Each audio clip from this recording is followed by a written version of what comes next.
Bueno, ya veían numerosas reacciones a nivel político, pero también a nivel técnico. Y aquí en el estudio de Cooperativa queremos agradecer doblemente el que nos acompañe, de cuerpo presente, ex superintendente de AFP, casi consultor a esta altura del programa, Alejandro Ferreiro. Muchas gracias por estar con nosotros. Muchas gracias a ti por la invitación, Paula. ¿Qué tal? ¿Cómo estás, Alejandro? Buenas tardes. Bueno, partamos desde lo más general hasta lo particular para ir punto por punto de las propuestas de la presidenta Bachelet. En general, ¿cómo evalúas esta presentación que hace la presidenta y además el tono y la forma, ¿no? En lo particular quedé muy satisfecho. Creo que la presidenta ejerció liderazgo en decidir resolver o abordar al menos la cuestión de las pensiones en este gobierno, alejándose de lo que parecía ser una primera definición del gobierno en orden a simplemente delinear una hoja de ruta para que un futuro gobierno abordara legislativamente la materia. Ella no solamente propone abordarlo, sino que no se contenta con una ley corta, sino que plantea un conjunto de temas que hacen de esta ley una ley bastante integral y completa. Ahora bien, tenemos titulares, tenemos definiciones temáticas, faltan las bajadas concretas, los proyectos de ley específicos y por tanto buena parte de los comentarios técnicos van a quedar postergados hasta conocer exactamente. Ahora, más allá de que la presidenta no plantea una hoja de ruta, como lo habían dicho anteriormente, hay muchas personas que vuelven a decir pero en 18 meses esto no va a salir, de nuevo esto va a estar ahí, de nuevo son presentaciones como para calmar los ánimos después de la marcha y esta demanda creciente por el cambio de las AFP. Yo creo que no, yo creo que la presidenta lo que ha hecho, y además lo ha hecho una lógica de buscar un acuerdo nacional amplio en torno a este asunto, cosa que es además otro de los atributos positivos que tiene esta decisión que nos comunicaron ayer. Lo que ha hecho la presidenta es comprometerse con intentar un acuerdo, pero conduciendo un proyecto de ley que pueda ser resuelto durante su gobierno. Recordemos que la misma presidenta, en su primer mandato, en el marco de lo que fue la Comisión Marcel, fue capaz de aprobar un proyecto de ley mucho más complejo, mucho más completo, que salió del Parlamento en 1 año y medio. Entonces, es posible. Hay que hacerlo bien, hay que apurarse, hay que demostrar que la política está a la altura de las expectativas de los ciudadanos, pero no es una tarea inabordable la de resolver legislativamente los temas que ella planteó en su discurso de anoche. Alejandro, más allá, yo sé que efectivamente los detalles se van a poder discutir, digamos, cuando ya tengamos además el desglose de estas medidas que anuncia anoche la presidenta, pero cuando uno conversa con la gente, el diagnóstico ya es más o menos común, el sistema no está funcionando bien y las pensiones son muy bajas respecto de los ingresos de las personas. Y desde ese mismo punto de vista, a nivel de la gente, los mismos que hoy día protestaban de nuevo, no más AFP, en fin, la pregunta es, a ver, estos cambios que están proponiendo, ¿va a significar realmente un aumento de las pensiones? ¿Cuándo y en cuánto? A ver, yo creo que no es fácil responder a eso mientras no conozcamos las propuestas específicamente. Sin embargo, me parece importante volver a reiterar cómo se calculan las pensiones en el sistema de ahorro individual o de AFP. Finalmente, la pensión resulta de dividir el saldo acumulado durante la vida activa por los años de expectativa de vida al momento de jubilar. Y por eso no siempre es correcto culpar a la administradora de cuestiones que tienen más que ver con insuficiencias de ahorro imputables a la historia individual de las personas. Pero sí cuando la administradora cobra hasta cuando pierde. Esa es una cuestión distinta que tiene que ver con las comisiones, sobre las cuales hay propuestas específicas que pueden ser una mejoría sustancial respecto a lo que hoy día existe. Pero respecto a la transformación del ahorro en pensión, es importante tener esto presente.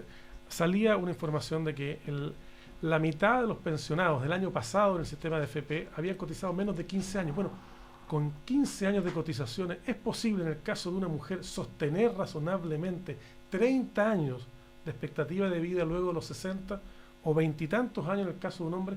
La verdad es que si no reconocemos que el verdadero problema está en la insuficiencia de nuestro ahorro, no va a ser fácil o viable una solución. Por eso es bueno que la principal medida, la que todo el mundo esperaba de alguna manera, de aumentar la contribución se haya planteado. Esto es más dinero al sistema. Y más dinero al sistema son mejores pensiones al sistema. Queda por resolver en los detalles, que conoceremos pronto, me imagino, cómo se administran estos recursos, cuál va a ser la gradualidad efectiva con que se plantea. ¿Y cuánto va la cuenta de capitalización? ¿Cuánto va, si es que va algo a la cuenta de capitalización? Claro. El ministro habló de una suerte de apoyo intergeneracional, es decir, que los que cotizan hoy día complementen las pensiones de los que ya están jubilados y también de una suerte de subsidio al interior de los que cotizan hoy día, en lo que me imagino va a ser un aporte de los que cotizan más a quienes cotizan menos y eventualmente, ¿por qué no?, de los hombres hacia las mujeres, que en este sistema también están castigadas en parte por más lagunas y en parte por mayor expectativa de vida. Ahora, de esos mayores recursos que se van a llegar, si no va a la cuenta de capitalización individual, ¿va a repercutir efectivamente en mi pensión? Va a repercutir en tu pensión agregada, es decir, no va a afectar la pensión que te paga la AFP, porque 10%, si no se sube, no vamos a tener cambios allí. Pero si el sistema busca complementar, generar una cosa mixta, en donde a la pensión que yo logro autofinanciar con mi ahorro, con ese 10%, se le agrega un componente complementario, solidario, colectivo, la pensión global, que es lo que finalmente importa a quien se pensiona, debiera mejorar. Y así me parece está diseñada la propuesta que se conoció anoche. Ahora, en la misma dirección, Alejandro Ferreiro, una de las medidas que podemos desglosar es una sola tabla de mortalidad para hombres y mujeres, lo que hoy día conversaba también con otros expertos, me dicen este es el paso previo necesario para aumentar la edad de jubilación o equipararla. Una medida que desde el punto de vista político es tremendamente impopular, pero que todos los técnicos en general coinciden en que en algún momento se va a tener que tomar. ¿Es así? Yo intuyo que, si bien la presidenta no lo dijo, cuando aludió a ajustes paramétricos, debió haber tenido en la cabeza probablemente el aumento de la edad de jubilación de la mujer. Es que no es un beneficio... ¿Solo de la mujer o es necesario también aumentar la edad de jubilación de los hombres? A ver, yo tiendo a pensar que hay que hacerlo en ambos casos, pero en el caso de la mujer la brecha respecto de su expectativa de vida y del hombre es muy significativa. No es un beneficio en el sistema de AFP jubilarse antes, porque eso se paga caro de modo de una menor pensión.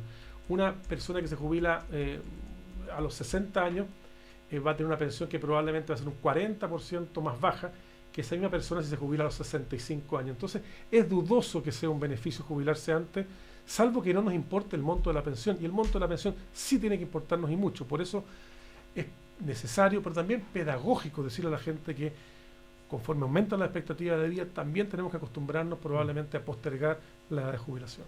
Ahora, Alejandro, hay quienes creen, y a propósito de la capacidad de ahorro, a propósito de las lagunas previsionales, hay quienes creen que el tema de los sueldos que se pagan en Chile también debieran ser parte de esta discusión al final del día, ¿no? ¿Es así?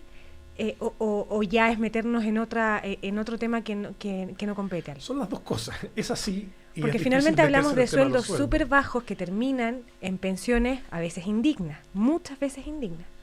Yo creo que es verdad, el sistema de pensiones no puede desligarse de las contribuciones realizadas durante la vida activa, ya sea en una mecánica de reparto o en un sistema de capitalización individual.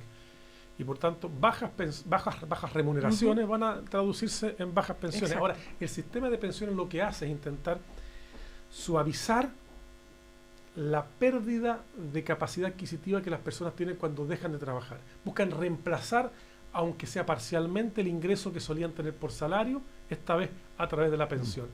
Entonces, no resuelve el tema de los salarios, claro que no. ¿Es proporcional la pensión al salario? En general sí. Lo importante del sistema de pensiones es que aquello que yo solía ganar razonablemente, más o menos, sea capaz de mantenerlo para sostener una vida digna durante la vejez. Lo que no pasa en muchísimos casos. Lo que no pasa en la mayoría de los casos, exacto, porque en la mayoría de los casos, como veíamos en la estadística que mostraba anteriormente, la gente ahorra poco y hemos cometido errores sociales y políticos importantes. Hemos postergado permanentemente la obligación de cotizar de los independientes. Esto se legisló el año 2008, se propuso un calendario gradual, se vuelve a postergar porque políticamente a veces nos sale más fácil postergar los sacrificios, pero sin sacrificio no hay cosecha y no hay buenas pensiones sin más ahorro, y habrá malas pensiones si tenemos muchas lagunas previsionales, y lamentablemente eso es lo que nos ocurre con los independientes y también particularmente con las mujeres. Anoche la presidenta, insiste en la AFP estatal, por lo demás estaba en el programa de gobierno, ella dice que va a introducir más competencias, pero acá mismo en Cooperativa hemos hablado con otras personas que dicen que esto va a ser más de lo mismo. Incluso aquí el exministro Andrés Velasco nos decía que esto es como el adorno del arbolito de Pascua, que es muy bonito, pero sirve para poco. ¿Qué opina al respecto? A ver, yo no he sido particularmente entusiasta de la AFP estatal. No creo que incida en lo que hoy día es el objetivo principal, que es mejorar pensiones. ¿No trae más competencia? La competencia, a ver, va a haber un oferente más, claro, pero la competencia no depende de un oferente más. Déjame darte una explicación respecto a lo que hoy día pasa con las comisiones cobradas. Hoy día hay 6 o 7 AFP, ya ni recuerdo exactamente, pero hay una que cobra menos de un tercio que las demás. Eso hace 10 años no existía, todas las AFP cobraban lo mismo. Hoy día tenemos una oferta que es un tercio más barata de la AFP más cara que tiene más afiliados.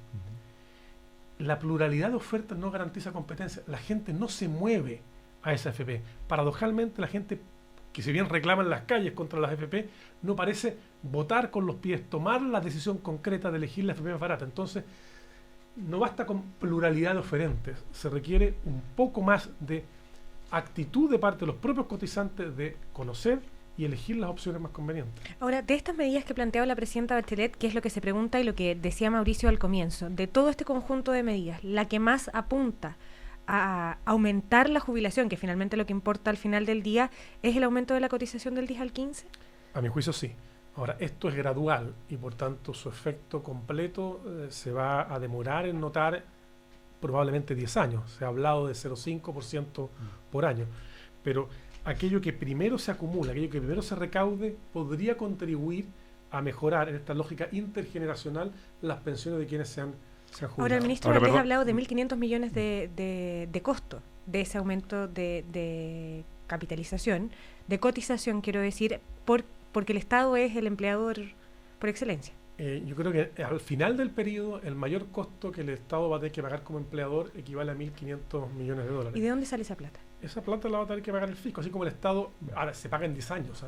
Porque la derecha ha puesto gratuidad versus pensiones hoy día, cuando se les convoca este acuerdo nacional que ha hablado la presidenta. Bueno, en rigor, la propuesta que está arriba de la mesa no parece contener un mayor gasto fiscal significativo distinto del mayor aporte que el Estado como empleador tendrá que hacer para incrementar esas pensiones. Y yo me imagino que hay restricciones fiscales muy importantes.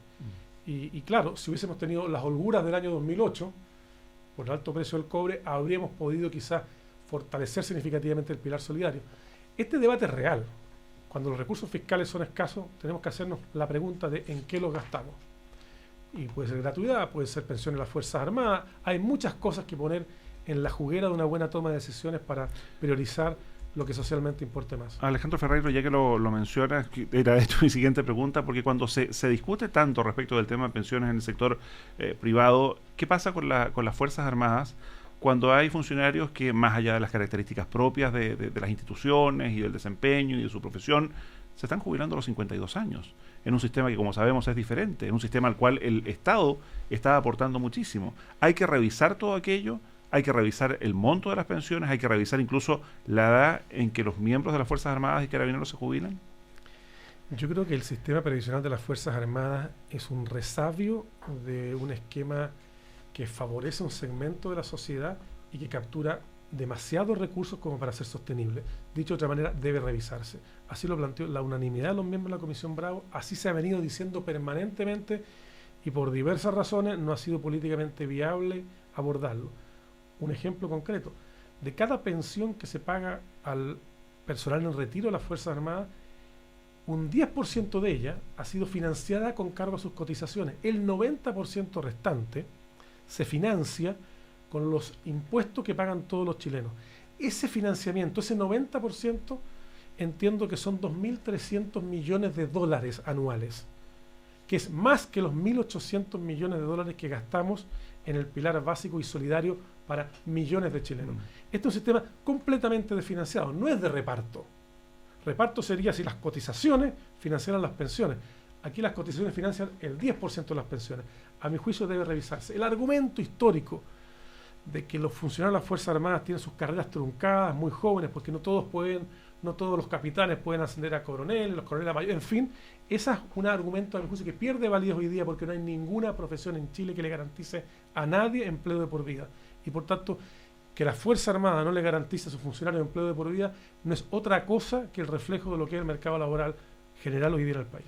Ahora, Alejandro, estamos conversando con el ex superintendente de AFP, Alejandro Ferreiro. Otro de los puntos que lo mencionábamos a la pasada también tiene que ver con esto de que las pérdidas en los fondos de los trabajadores no pueden ser un negocio para nadie. Así lo planteó la presidenta Bachelet. Y hoy día Rodrigo Pérez Maquena, al consultársele por estas propuestas del gobierno, dijo que algunas de ellas podrían perjudicar a los propios jubilados y no apunta directamente a ninguna.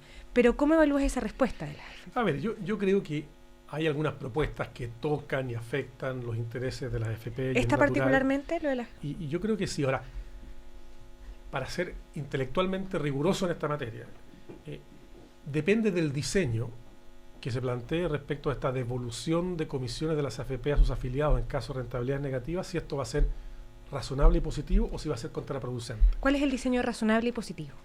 A ver, déjame partir al revés. ¿Cuál es el riesgo? El riesgo es que si se castiga por definición rentabilidades negativas en periodos cortos, las AFP adopten decisiones muy cautelosas de inversión para evitar volatilidades a la baja, pero que en el largo plazo afecten la rentabilidad esperada de los fondos. El fondo A, que sabemos que en el largo plazo suele tener rentabilidades más altas, sin embargo tiene volatilidades, tiene alzas y bajas más pronunciadas que los fondos más conservadores. Y por tanto no podemos castigar, entre comillas, las bajas de rentabilidad que de alguna manera son inherentes a esa estrategia de inversión, que sin embargo sabemos en el largo plazo rinde más. Entonces tenemos que buscar un mecanismo en que efectivamente castiguemos el mal desempeño en la gestión de fondos, porque para eso les pagamos. Si lo hacen mal, deben ser castigadas. Pero en ocasiones los mercados se mueven hacia el alza o hacia la baja con total prescindencia de la capacidad de gestión de los administradores. A ver, el tema es complejo. Es correcta la idea de alinear el resultado para los trabajadores con la remuneración de la administradora. O sea, que cuando ganen ambos y cuando pierdan. Pero hay que hacerlo de una manera que no genere un incentivo contradictorio que paradojalmente pudiese afectar el retorno de los fondos de pensiones y finalmente las pensiones del futuro. Alejandro Ferreiro, muchísimas gracias por estos minutos de conversación y además por poner en contexto los anuncios de la presidenta anoche.